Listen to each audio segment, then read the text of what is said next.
preschoolers and grown-ups, this is teacher LeAnn. Today I have a really fun fall craft for us to try.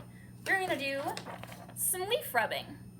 This is one of my favorites because you get to take some of the cool leaves you find on the ground outside and make them last forever. I know it's hard to keep leaves inside, they can be kind of messy, but this is a really nice way to take that cool shape of that really neat leaf you found on a walk with your grown-up and put it on the fridge for a couple months. So all you're going to need for this craft are some crayons, some blank paper, computer paper, or even notebook paper is going to work just fine, and of course, some leaves. So when I look for leaves outside for my crafts, I make sure that they're still a little bit flexible. They can bend, right? If I get a leaf like this one, still a good leaf, it's kind of crunchy. If I were to step on this, it might crunch under my feet. What we're eventually going to do, preschoolers, is take a piece of paper on top of our leaf, and if my leaf is too old and too crunchy, there isn't really a leaf left when I go to trace it, and it kind of just becomes a big mess. So when you are looking for leaves, find leaves that are still bendy and might have fallen off their tree in the last day or two. Another thing that I look for are the veins. So this is the top part of our leaf, it's the smooth part. Then we have the bottom. I'm going to show you really close. All of these lines are called veins, and that's actually what makes all the really cool lines in our leaf rub. So I look for leaves that are bendy and have really nice veins so that I know that I can rub a really cool design out of that. So let's practice. The first thing you need to do is pick a color. I'm going to pick brown because you can see it really well. Normally if you're doing this with your grown-up, you're going to have a table in front of you like this, and you're going to rub like you write on paper. But I want you to see my example, so I'm kind of up here. I want it to be really dark so you can see my colors. You can pick any color you like though. Second, I'm going to pick a leaf. I've got a couple different leaves to choose from. I think I brought in 4.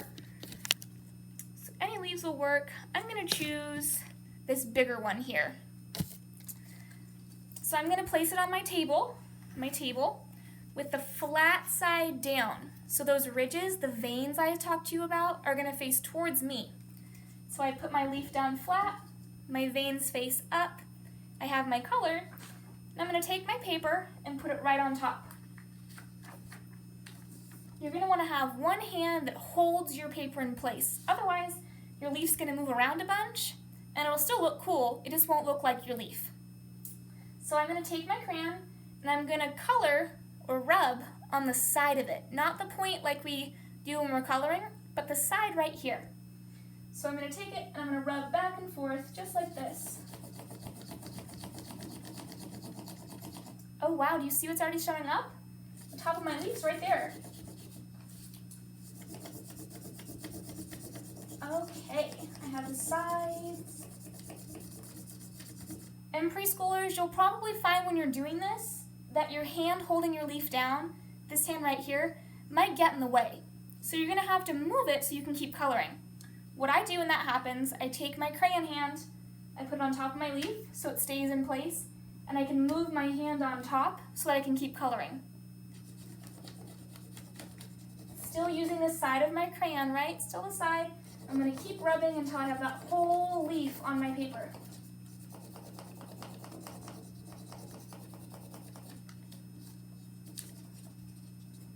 In the stem there, it can be kind of tricky to get the stem. All right, and that's my first leaf. What do you think? It looks pretty close to my original leaf from outside. Let's do another one to practice. Let's see, next I'll do this one. It's a different shape. So I'm gonna, again, pick a new color. You don't have to pick a new color, but I'm going to. I'm gonna choose purple this time. I'm going to take my leaf that I chose, place the flat side, the smooth side down on my table with the veins or the lines facing up. I'm going to put my paper on top. I like when my leaves overlap on my rubs just because that's how I see that leaves are outside.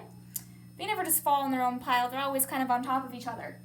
So I'm going to put my other leaf underneath my first brown one, and I'm going to use the side of my crayon to rub back and forth. Oh, I can already see the points coming up. How cool. Oh, and I already have my hand holding my leaf in place. It's already in the way of coloring. So I'm going to carefully take my other hand, put it in the middle of my leaf, move this hand up so the leaf stays in place, and then keep rubbing. Now I can finish my leaf this way. I'm going to go over into my brown leaf. I can see the edges of that point right there. They overlapped.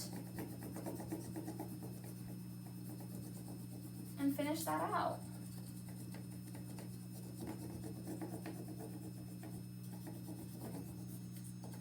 How cool. I'll show you a little bit closer. Now I've got 2 leaves on my paper. Let's do one more. I have this little leaf. It's like a miniature version of that bigger brown one. Let's see. I'll grab a new color. This time I'll choose red, nice and bright. Got my color, got my leaf. Again, I'm gonna put my leaf down with this flat side on the table, the smooth side on the table, and the bumpier ridge side with the vein is gonna be up towards me. Put that down, put my leaf here, and use one hand, my opposite crayon hand, to hold the leaf in place. Then I'm gonna go back and forth. Remember, I'm using the side of my crayon, back and forth, to have that leaf show up on the paper. How cool.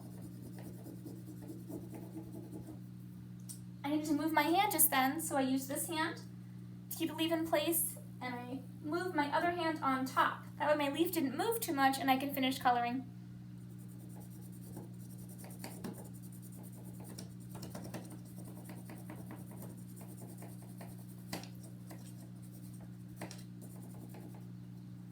All right, so now I have my 3 leaves on here, my brown, my purple, and my red leaf. And I still have lots of space on the side here and here too. So I can add more leaves if I want to.